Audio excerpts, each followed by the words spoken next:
วัสดีครับบ่าวน้อยครับสวัสดีถือว่าหลังจากที่ฮู้จักบ่าวน้อยในกระดนแล้วนะครับผมผ่านโลกโซเชียลนี่แหละฮู้กันครับแต่ว่ามันมีเพจหนึ่งนะครับหรือว่ามีทางการที่แจ้งออกมาอย่างชัดเจนนะในห้าตัวเมืองอ๋อที่ปักเซครับบ่าวน้อยเป็นคนปักเซเนาะคนปักเซคนว่าเป็นเมืองที่พ้นทุกข์พ้นจากความยากจนแล้วอ๋อบ่าวน้อยคิดได้ไดบ่น้อยยังบ่เห็นเลยเด้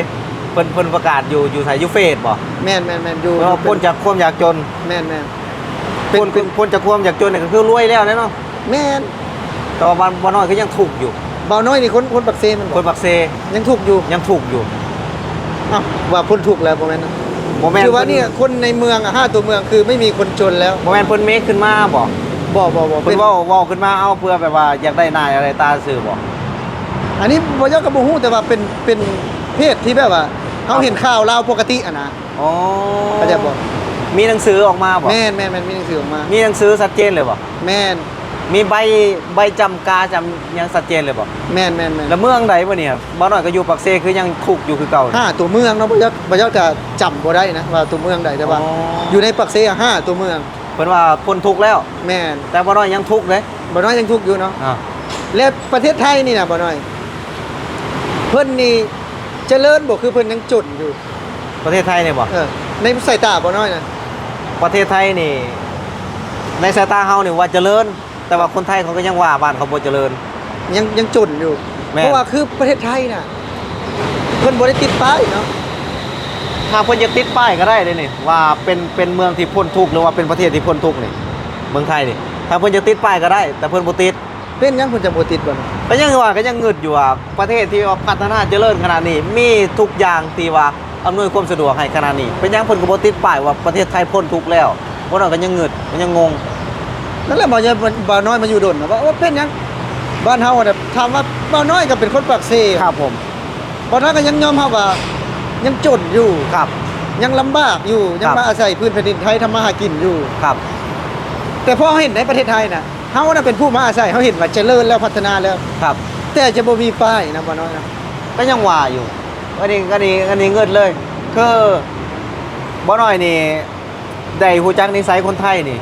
กับมาหลายคนได้ฮู้จักกับคนไทยก็หลายคนเนาะคนไทยนี่เพิ่นจะเป็นคนแบบว่าจะบ่เว้าหลายกว่าเหตุเพิ่นจะเน้นทำเน้นสร้างเน้นทำจะไม่เน้นพูดจะไม่เน้นคุยคือจะเน้นสร้างอย่างเดียวครับคือจังได้เฮาได้เห็นนั่นแหละคือแบบว่าก็บ่นั้นดอกเนาะเฮาก็แบบว่าถามว่าคัดค้านบ่ได้คัดค้านแต่ว่าเฮาอ่ะคือว่าเฮาก็อยู่บ่อนที่ว่าโอ้ยพัฒนาแล้วไม่มีคนยากคนจนแล้วครับผมเฮาคือยังจนอยู่หั่นนะอันนี้เฮาก็เลยแบบเป็นข้อสงสัยว่าซั่นซะนะก็บ่แม่นสงสัยหรอกก็คือความจริงเลยแหละเฮานี่ยังถูกอยู่เนาะถ้าว่าพ้นทุกข์นี่ก็คือแบบมันก็ต้องรวยอย่างน้อยแล้วอย่างน้อยๆล่ะคันว่าพ้นทุกข์นี่มันก็ต้องมีแบบวิโก้ครับซะบ้านเฮาเรื่องหลังนั้นก็มีวิโก้ครับซะถือว่ามีวิโก้นี่ก็รวยแล้วบ้านเฮาถือว่าโอเคแล้วเนาะก็ถือว่าโอเคก็ถือว่ารวยก็ถือว่ามีฐานะกูได้มีวิโก้นี่ไปจีบอีไดกันอีนั่นมากเลยได้ถ้ามีวิโก้นะแม่นคำว่าเป็นล้มลูกสาวเพื่อนใดกับลูกสาวเพื่อนนั่นก็แล่น้ำก้นเลยได้แต่คืออยู่ไทยนี่เขาเห็นหลายๆสิ่งหลายๆอย่างว่าเจริญแต่บางเทื่อก็ยังงงว่าโอ้ยังไม่พัฒนานะเขายังไม่พัฒนาประเทศนี้ก็ยังมีคนจนอยู่ประมาณนี้นะคือคำว่ายังไม่พัฒนาของประเทศไทยนี่เพิ่นยึดหลักการบ่คือเฮาหลักการของเพิ่นนี่ก็เพิ่นจะบ่ได้มองทวีปอันนี้เพิ่นจะไปมองย่านยุโรปเป็นหลักการเพิ่นจะยึดหลักการอยู่ยุโรปมาเป็นหลักเพราะว่าคนไทยนี่คนที่แบบมาพัฒนาบ้านเมืองนี่เพิ่นจะไปศึกษาหำเรียนมาจากต่างประเทศจากยุโรปจากสหรัฐเพิ่นจะไปศึกษาหำเรียนมาจากเมืองนอกมาพัฒนาบ้านเพิ่นเลยเอาหลักการจากเมืองนอกมาใส่อยู่บ้านเพิ่นเพราะฉะนั้นเพิ่นไปเห็นเมืองนอกเมืองนาที่มันเจริญที่มันพัฒนาเพิ่นเลยว่าบ้านเพิ่นนี่บ่ทันพัฒนากำลังจะพัฒนาเพราะว่าหลักการที่เพิ่นยึดมาใส่คือเพิ่นยึดจากเมืองนอกสังเกตบ่การเมืองของประเทศไทยนี่ว่าจะเป็นการเมืองหรือว่าหน่วยพัฒนาหรือว่าวิศวกรล้วนแต่ไปเรียนมาจากเมืองนอก เอามาพัฒนาบ้านเพิ่นนี่เพิ่นเลยว่าบ้านเพิ่นนี่กำลังพัฒนานะ ก็คือเฮาได้มาเห็นเนาะคือบ่น้อยเว้ามากับละเอียดประมาณหนึงแหละว่าเพิ่นเนี่ยยึดถือเอา ยึดหลัก ของต่างประเทศที่มาพัฒนาบ้านเพิ่นนะ แม่น แน่นอนว่าเพิ่นยึดถือแล้ว แต่ก็บางเทื่อเฮาก็มาเบิ่งอะนะเพิ่นเฮ็ดแล้วเป็นหยังเฮาอะคือบ่เฮ็ดเอาตามแล้วบ่ยอมบางเทื่อบ่ยอมไปคิดว่าอยากให้แบบว่าเอาตามแบบว่าคล้ายๆไทยนะเฮ็ดคือคล้ายๆไทยแบบว่า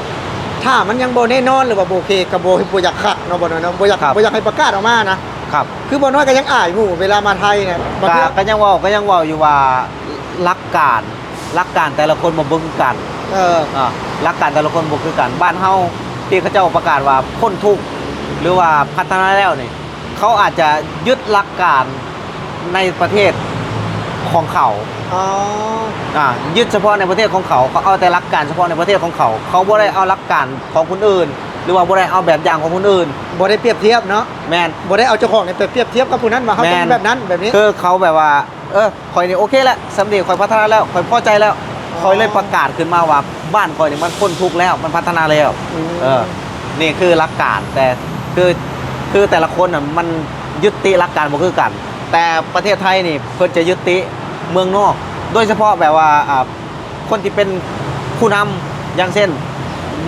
นายกของประเทศไทยนี่ถ้าเว้าภาษาอังกฤษบ่ได้เขียนภาษาอังกฤษบ่เป็นนี่เพิ่นบ่เอาเลยเด้เพิ่นจะเอาคนที่แบบมีความรู้คนที่เก่งบ่แม่นว่าตาสีตาสาสิมาเป็นผู้นำประเทศไทยบ่ได้เลยโดนประท้วงโดนเรียกร้องโน่นนี่นั่น คือเขาได้เห็นหลายอย่างถือว่าเขาประทับใจนะอยู่ในประเทศไทยเนาะ ครับ บ่น้อยคือบ่น้อยนี่เพราะว่าตอนนี้บ่น้อยกับบ้านบ่น้อยกับประกาศชัดเจนว่าโอ้ยเป็นหมู่บ้านที่พัฒนาแล้วอะนะเป็นหมู่บ้านที่เจริญแล้วก็คืออยู่ในประเทศไทยเนี่ยบ่น้อยอยากให้เอาเป็นแบบอย่างของในหมู่บ้านบ่น้อยอยากเอาไทยเป็นแบบอย่างบ่ เอาแบบใดเป็นแบบอย่าง แบบพัฒนาเนี่ยนะพัฒนาคือประเทศไทยเนี่ยแบบว่าถ้าหากว่ายังบ่พัฒนาก็คือบ่ต้องติดป้ายหรือว่าบ่ต้องเขียนนะ บ่ต้องติดป้ายหรือว่าบ่ต้องเขียน ในความเป็นจริงเนาะในความเป็นจริง คือเด็กน้อยคนหนึ่งน่ะ มันก็มีความฝันว่าวันหนึ่งบ้านเฮาสิเป็นแบบบ้านเขาเนาะสิแบบถนนหนทางระเบียบเรียบร้อย มีคนกวาดถนนมีคนเก็บขยะเป็นระเบียบเรียบร้อยเนาะกะมันมีเข้ามาในหัวอยู่แล้ว ในความคิดแบบนั้น แต่ว่ามันสิเป็นไปได้บ่เป็นไปได้บ่อันนี้มันก็แล้วแต่ว่าโชคชะตาแล้วแต่ว่าผู้นำบ้านเฮาเพิ่นจะเฮ็ดแนวใดเนาะอันนี้เฮาบ่ขอเข้ากายแต่ว่าในความฝันในความคิดเฮาก็อยากได้นั่นแหละ ก็อยากได้สิ่งที่ดีๆเข้ามาเนาะว่าซั่นซะ เนี่ย สิ่งใดที่เฮาเห็นสิ่งใดที่เฮาเบิ่งแล้วประทับใจเฮาเบิ่งแล้วมันน่าจะดีนะเฮาก็อยากได้แต่ว่าเป็นได้แค่ความคิด เพราะว่าเฮาก็บ่ได้ไปเกี่ยวกับส่วนตรงนั้นนะครับ บ่ได้มีพักส่วนเกี่ยวแต่ว่าถ้าว่ามองว่าความคิดหรือว่าความฝันแน่นอนมันก็อยากให้เจริญอยากให้พัฒนาบ้านเจ้าของ ทุ เนาะ กคนอยากให้ประเทศเจริญกว่าทุกคนนั่นแหละเนาะเพราะว่าบ่ว่าแต่บ่น้อยขนาดผู้นำบ้านเฮาเล่ากับพ่อแห้งเราก็พยายามแบบว่าผลักดันอยากให้ประเทศชาติบ้านเมืองของเฮานี่เจริญเนาะเล่ากับพ่อเล่าหั่นน่ะ แต่ว่าความสามารถแต่ละคนมันบ่คือกันเนาะ แม่นมีความสามารถแต่ละคนบ่คือกันเนาะอย่าลืมนะว่าอ่าแต่ละคนนั่นแหละมันต้นทุนชีวิตมันบ่คือกันแต่ละคนต้นทุนชีวิตบ่คือกันเนาะ การบ่ว่าจะเป็นการศึกษาหรือว่าการต่างๆเนาะมันก็แบบว่ามันความรู้คือว่าแล้วก็ว่าความรู้ก็ย้อนไปทางความรู้คือเพิ่นก็ ครับผม เพิ่นไปเรียนเนาะเพิ่นไปเรียนก็หลายคนนะเพิ่นไปเรียนเนาะเพิ่นไปเรียนมาแล้วก็มาสร้าง แม่น เพิ่นนะ คือประเทศไทยนี่เพิ่นจะเน้นเอานักเรียนนอกมาพัฒนาประเทศเด้ ถ้าบ่ยอดไปศึกษาดีๆนี่เพิ่นจะเน้นเอานักเรียนนอกมาพัฒนาประเทศนะคนที่จบนอกนะที่ว่าเป็นแบบที่ว่าไปเลือกตั้งใช่ไหมยุคซุมื้อนี้น่ะมีแต่คนจบนอกทั้งนั้นเลยนะเขาเจ้าแบบเอามาพัฒนาประเทศถนนหนทางนี่วิศวกรนี่เห็นบ่ อันนั้นแหละเขาจึงยึดหลักจากต่างประเทศมาเป็นแบบอย่างเขาเลยว่าบ้านเขานี่บ่ทันพัฒนากำลังพัฒนา เพราะว่าเขาไปเห็นต่างประเทศที่ดีกว่าที่พัฒนากว่าสินะ ที่เจริญกว่าเนาะ ครับ ว่าซั่นซะเอาท้ายคลิปแล้วบ่าวน้อยอยากมีนั่นอยากบอกไปในแบบว่าสมมุติว่าเพิ่นมาเห็นในประเทศไทยเนี่ยแล้วก็เพิ่นถ่ายคลิปนะถ่ายคลิปชื่นชมประเทศไทยแบบนี้นะเพิ่นเว้าจริงบ่คือแล้วแบบว่าอวยไทยซื่อ ป่วยไทยบ่ แบบว่าถ่ายคลิปแล้วนะแบบว่าอยากให้บอกพี่น้องบ้านเฮานะว่า บ่ยศเบาน้อยนี่อวยซื่อบ่หรือว่าแม่นความจริงนะ คำว่าอวยนี่เนาะคำว่าอวยนี่คือความหมายคืออย่างอวยขี้โม้โอ้อวด แบบว่าอวยไทยเนี่ยไทยนี่บ่ คัน ได้ ว่า เจริญ คันว่าขี้โม้โอ้อวดนี่มันมีหลักการนะ คือหลักการของคำว่าขี้โม้นี่คือบ่มีอยู่จริง แต่ถ้าว่า